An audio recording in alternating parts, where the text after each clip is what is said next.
An bɛ bɛɛ fo ka bɛɛ lajɛlen waleɲuman dɔn n b'a dɔn video min don a man ka janya an delila ka kuma ni situation kelen yɛrɛ kɔni ɲɔgɔn si kan ni o de bɛ tali kɛ kɛrɛnkɛrɛnnen la Mali a ka relation ale ni États-Unis yɛrɛ kɔni fɛnɛ ta mais an bɛna ye k'a fɔ a sujet a b'a la ka taa ka segin ka na an ka jamana kɔnɔ maa minnu yɛrɛ kɔni n'an dalen b'olu la ko olu bɛ se ka kɛ maa hakili juru cɛnninw ye minnu ni olu ka analyse bɛ se ka jamanadenw sɔn hakili la alors mais an bɛ k'a ye k'a fɔ olu de bɛ ka analyse mun kɛ nous pensons que o analyse ninnu a bɛna jamanadenw ka se ka olu yɛrɛ kɔni tɔ curu a bɛna se ka jamanadenw tɔ ka se ka hakili wasi ka se ka u bila o la fɛnkɛnan la u ye décision mun ta walima u ye hakilina mun ta walima u ka kungilinna ye mun ye jamana ɲɛmɔgɔw ka se ka mun ta ka ɲɛsin kɛrɛnkɛrɛnnenya la États-Unis ma donc i b'a dɔn k'a fɔ anw ka video tɛmɛlen na an ye nin kuma fɔ alors video min n'an ye ayiwa kɛrɛnkɛrɛnnenya la Mali ni États-Unis ka relation fɔ a kɔnɔ donc ça ce sont des vidéos qui ne souffrent aucune d'ambiguïté n m'a fɔ nin fɔcogoya kelen na bari ka d'a kan détail minnu ni olu yɛrɛ kɔni kan ka di anw fɛla la donc ni Mali kan k'i appuyer olu kan alors pour maintenir ou pas une relation avec ou encore un partenariat avec les États-Unis moi je pense que an y'o olu yɛrɛ kɔni fɔ ka kɔnɔ ka caya mais n'i kɛra maa fɛnɛ ye maa min fɛnɛ ni a dalakan fɛnɛ lamɛnlen don kuma bɛ kuma la ni i ɲɛ don olu la dɔrɔn donc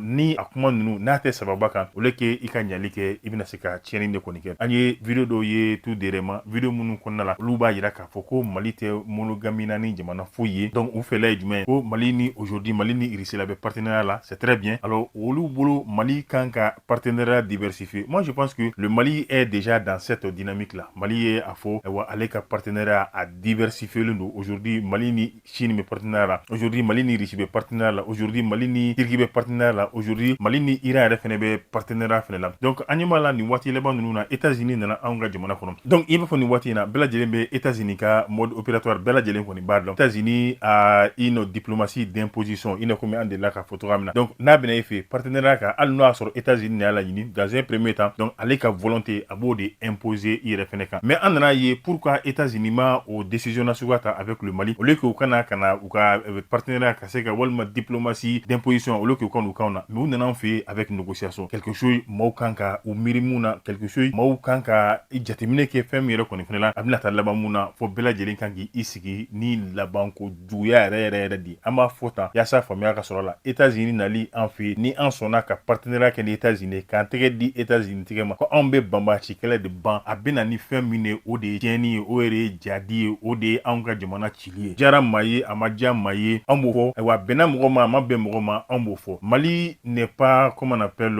une femme alors faut vraiment marier i b'a fɔ a bɛ fɔ cogoya min na parce que an tɛ kɛrɛnkɛrɛnnenya la traitement terre à terre ta walima explication terre à terre ta i n'a komi maa dɔw bɛ a fɔ cogoya min na halisa kuma kɔrɔ tɛ k'a fɔ k'an ka a ka di an ye an ka dɔgɔyalima walima an ka lagosili ka s'olu ma ce sont des personnes an ka bonya bɛ maa minnu yɛrɛ kɔni kɔrɔ donc an yɛrɛ b'u ka analyse suit an b'u ka faamuyaw aussi donc des fois an yɛrɛ bɛ u ka poste ta n'a ka ɲi an b'a don an ka poste kɔrɔ k'a kɛ k'an ka exemple ko olu illustrer bari kuma minnu fɔra kuma ninnu anw dalen dɔ la k'a fɔ kuma ninnu ye kuma kɛnɛw ye sababaw don nka ni min fɛnɛ fɔra ni a man ɲa i bɛ hɔrɔnya danbetigiya ani tilennenya o fɛnɛ bɛ o de kɔni fɛnɛ yira i ka bɔ k'a yira k'a fɔ e ma ni faamuya kɔni sɔrɔ kuma min yɛrɛ kɔni fɔlen fila kɔnɔna la donc an bɛ mun fɔ donc on parle de monogamie alors dans une relation le Mali n'est pas une femme à marier pour parler d'abord de monogamie donc monogamie a bɛ ka fɔ cogoya min na c'est l'homme qui propose souvent ou encore c'est l'homme qui décide lorsqu'il doit faire une monogamie ou pas aujourd'hui Mali ni États-Unis c'est Mali ne peut pas être le mari Mali ni Russie c'est Mali ne peut pas être le mari an ka jamana don a ka d'an ye mais sur la scène internationale n'u ye puissance baw de ninnu de kan ka muso furu muso min y'u sago ye ninnu de kan ka régime ta régime min y'u sago ye ni maa dɔw ko Mali tɛ don monogamie na c'est très bien déjà le Mali n'est pas n'an y'a ta terre à terre la Mali tɛ monogamie na cɛ si bolo Mali ni an b'a fɔ Russie ye partenaire ye Mali ni Chine ye partenaire ye Mali ni Iran ye partenaire ye Mali ni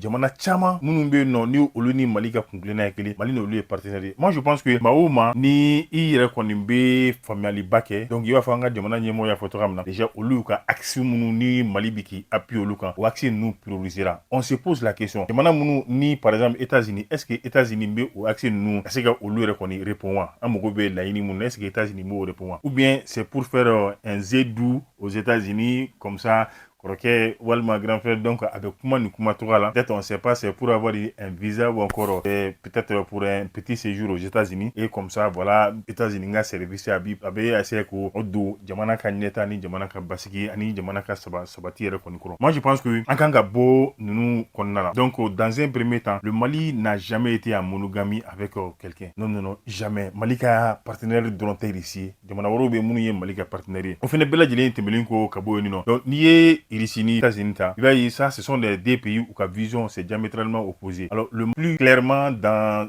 comment on appelle, Irisika posture là, Kateme États-Unis ga posture kan. Donc Mali, nous avons une idéologie, nous avons une vision. En vision n'a idéologie, ama ka fo ani risila de taka suru nyogona. C'est pourquoi ani risila gerla nyogona, c'est pourquoi ani risila bika barake nyogon fait bi. Alors donc na manya ani risila de ga vision ekili. Alors risila fena d'où on sait réellement que certes ali di bonya de bou ni États-Unis mais partenaire tout ni États-Unis parce que les grandes puissances se respectent, mais jamais au grand jamais les grandes puissances ne sont partenaires. Ou tes partenaires bi ou tes partenaires signé. Maintenant ali domina nous quand ka djemana munga nous bega intérêt bola. Donc c'est ce jour-là où Barak et Nyon fait. Mais au cours de Kafoko, ce sont des partenaires. On a vu des cas, Agnès Iranien, Agnès Irakien. On a vu aussi même Agnès Libican nuit. Moi je pense que nous exemple typique nuit, exemple palpon yé, Moumato, Ambela Djelenga Fama sur Kafo, États-Unis ni Jamanadi. Donc alimentaire Kanyesi Jamanama, Walma Mine Kanyeshi Madore Konipénema. Donc États-Unis, Jack Yana Benifi, Abena Naka diplomatie ou des impositions. Donc na amé nanon fait, Adanani Bouya Nani Karamen. Mais au cours de Kafo, on ne se kola o kurate ka fo ko on ne kadi Amerique kateme bela jelenga wallahi ya mankali États-Unis Afrique na natuwa mina wa alini o temera miye aywa États-Unis diplomatie mabulu aka mode operandi mabulu de États-Unis abodi imposant ka dans les jours à venir. Donc pour ne pas que anga do konnala alors nanyi ni partenaire refusé abe muna muneke awna mais abena fenenya awnyi non awnyi ni partenaire refusé donc abese ka anga jamana de deme aka basiki konnala États-Unis ya donc fo bide on be tourisme kella wa États-Unis ya donc fo de bide on mogo be kele kemne la wa États-Unis ya donc fo de bide ale kangana on deme anga tourisme kella wa depuis san chama on benina depuis wati jan on benna mamunu be no ni l'Amérique jamana de ko lu nyini ko ni mamunu sera ka olu ngolo la se oluma wadi dake munu me fo ko ka di on nyo o ma kelon ka se ka olu ngolo ka ni tiganga jamana ko na non États-Unis mi ali al na ma fenyina la mais États-Unis mi ali communiquer ke ka fo donc ni kerata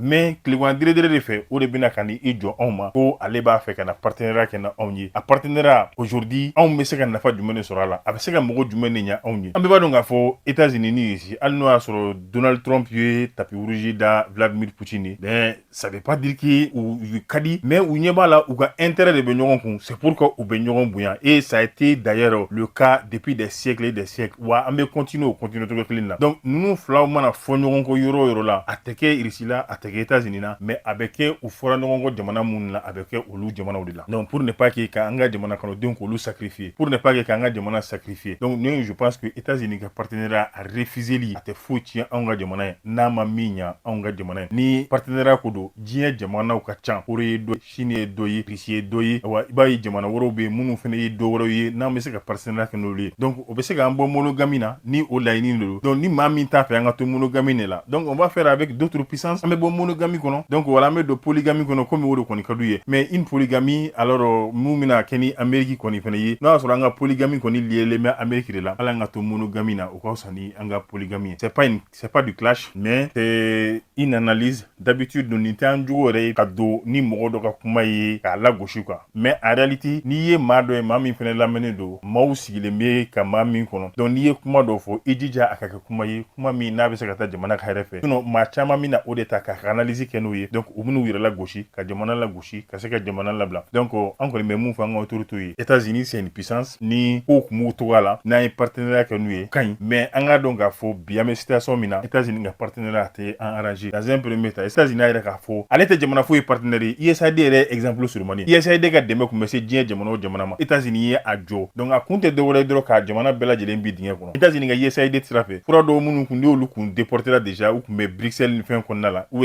Belgique pardon ouais c'est entre Bruxelles et Belgique quoi donc j'ai fait ce commentaire là il y a très longtemps donc au fura munu jamana woro ku mogo bala États-Unis ko kale ta di ou ba préférer ka jini ni ka fere wala ma ka di oluma pensez que o jamana de jamana mu me se ka mogo re de mais au grand akambe wati wure